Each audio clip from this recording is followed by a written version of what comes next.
বিশ্ব পরিবেশ দিবস উপলক্ষে শুক্রবার হাইকোর্ট এমপ্লয়িজ অ্যাসোসিয়েশনের উদ্যোগে বৃক্ষরোপণ অনুষ্ঠানের আয়োজন করা হয়েছে।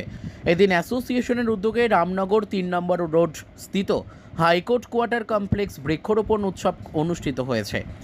এদিনের অনুষ্ঠানে উপস্থিত ছিলেন হাইকোর্টের principal secretary Dhimandeep Barma, high court employees অ্যাসোসিয়েশনের উত্তম কুমার সাহা, সভাপতি সন্দীপ দে সহ অন্যান্য কার্যকর্তারা।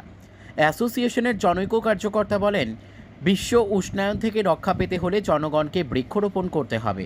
5ই জুন বিশ্ব পরিবেশ দিবস।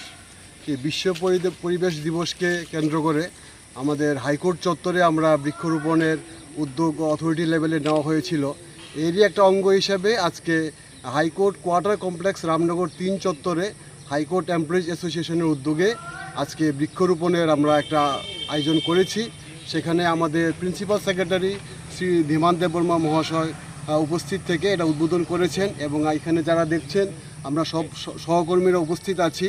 আজকের দিনে বিশ্ব যখন উষ্ণায়ন চলছে, সেই ক্ষতিকর দিকগুলোকে কাটাবার জন্য বৃক্ষরোপণ একটি অত্যন্ত জরুরি প্রয়োজন হয়ে পড়েছে, আওয়ার অফ নিড।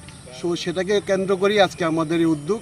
আমরা চাই শুধু হাইকোর্ট কমপ্লেক্সে না, আমরা ভবিষ্যতে আরও কিছু জায়গা আমরা বের করে ওইখানেও বৃক্ষরোপণের উদ্যোগ নেব।